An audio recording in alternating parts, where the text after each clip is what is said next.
जब भी किसी इंसान के जीवन में बिना किसी वजह के दुख आने लगते हैं, रास्ते अचानक मुश्किल हो जाते हैं और हर कोशिश के बाद भी मंजिल दूर लगने लगती है, तो मन में एक सवाल उठता है, क्या ये सब इसी जन्म का है या फिर किसी पिछले जन्म का कोई कर्ज है जो आज चुकाना पड़ रहा है?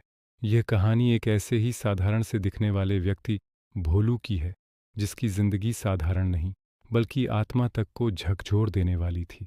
भोलू एक छोटे से गांव में पैदा हुआ था। न वो ज्यादा सुंदर था, न ज्यादा होशियार और न ही किसी अमीर परिवार से था। बचपन से ही वो बहुत मेहनती था, लेकिन उसकी मेहनत का फल उसे कभी पूरा नहीं मिला। जब भी वो पढ़ाई में मन लगाता, कोई बीमारी उसे घेर लेती। जब कोई काम शुरू करता, तो कोई न कोई बाधा आ खड़ी होती। गांव वाले कहते, इसकी तो किस्मत ही खराब है। लेकिन भोलू चुप रहता। वो कभी शिकायत नहीं करता था, बस हर रात आसमान की तरफ देखकर इतना ही कहता, हे प्रभु, अगर मुझसे कोई गलती हुई है तो मुझे बता दो। समय बीतता गया और भोलू जवान हो गया। नौकरी की तलाश में वो शहर आ गया, लेकिन यहाँ भी मुश्किलें उसका पीछा नहीं छोड़ रही थीं। कई बार ऐसा हुआ कि उसका चयन होते होते रह गया। कभी इंटरव्यू बहुत अच्छा जाता, तो आखिरी मौके पर कोई और चुन लिया जाता। पैसों की तंगी, अकेलापन और असफलताएं, ये तीनों जैसे उसके पक्के दोस्त बन गए थे। फिर भी उसने कभी ईमानदारी का दामन नहीं छोड़ा। वो अक्सर खुद से कहता, अगर मेरा भाग्य ही मेरी परीक्षा ले रहा है तो मैं भी टूटूंगा नहीं। एक दिन शहर के एक पुराने मंदिर में भोलू की मुलाकात एक वृद्ध साधु से हुई। उन साधु की आंखों में एक अजीब सी शांति थी, जैसे वो दुनिया के हर राज को जानते हों। साधु ने भोलू को देखते ही कहा, बेटा तू बहुत थका हुआ लगता है, शरीर से नहीं अपनी आत्मा से। ये सुनते ही भोलू की आंखें भर आईं। सालों से जो दर्द उसने अपने सीने में दबा रखा था, वो आज किसी के सामने छलक पड़ा। उसने अपनी सारी आपबीती उस साधु को सुना दी। साधु ने कुछ देर ध्यान लगाया और फिर बोले, तेरे जीवन के ये संघर्ष इस जन्म के नहीं हैं। तू तो अपने पिछले जन्म का कर्ज उतार रहा है। खा। यह सुनकर भोलू हैरान रह गया। साधु ने आगे बताया कि पिछले जन्म में भोलू एक साहूकार था, बहुत धनवान, लेकिन उतना ही निर्दयी। उसने गरीबों से बहुत ज्यादा ब्याज वसूला। कई परिवारों को उनकी जमीन से बेदखल कर सड़क पर ला दिया।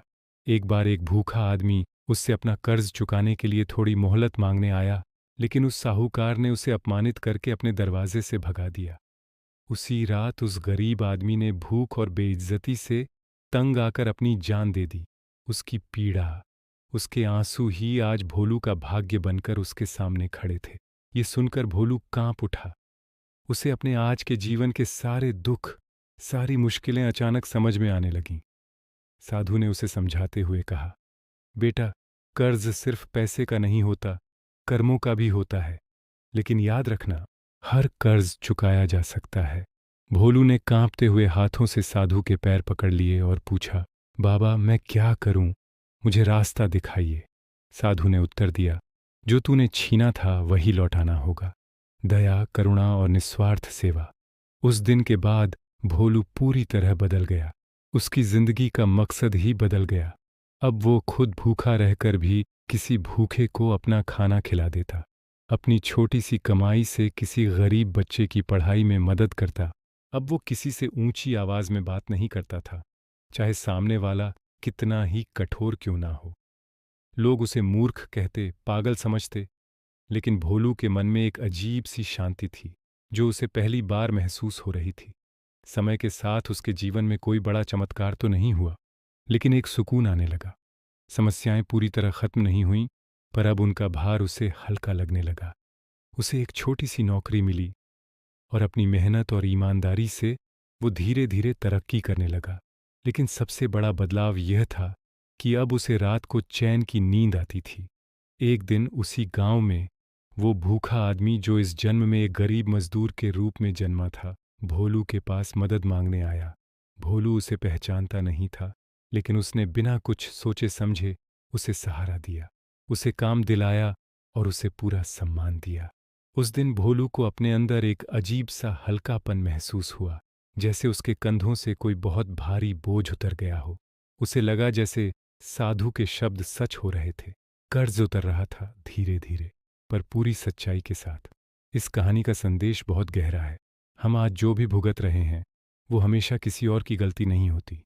हो सकता है वो हमारे ही किसी पुराने कर्म का फल हो, और जो हम आज करते हैं, वही हमारा आने वाला कल बनता है। अगर आपका जीवन भी कठिन है, तो शिकायत मत कीजिए। खुद को बेहतर बनाइए, दूसरों की मदद कीजिए, करुणा का भाव रखिए। हो सकता है आप भी अनजाने में किसी पुराने कर्ज को चुका रहे हों। अगर इस कहानी ने आपके मन को छुआ हो, तो इसे लाइक करें और अपने दोस्तों और परिवार के साथ शेयर करें, ताकि और लोग भी अपने कर्मों के रहस्य को समझ सकें और एक बेहतर जीवन की ओर बढ़ सकें। और ऐसी ही कहानियों के लिए हमारे चैनल को सब्सक्राइब करना ना भूलें। धन्यवाद।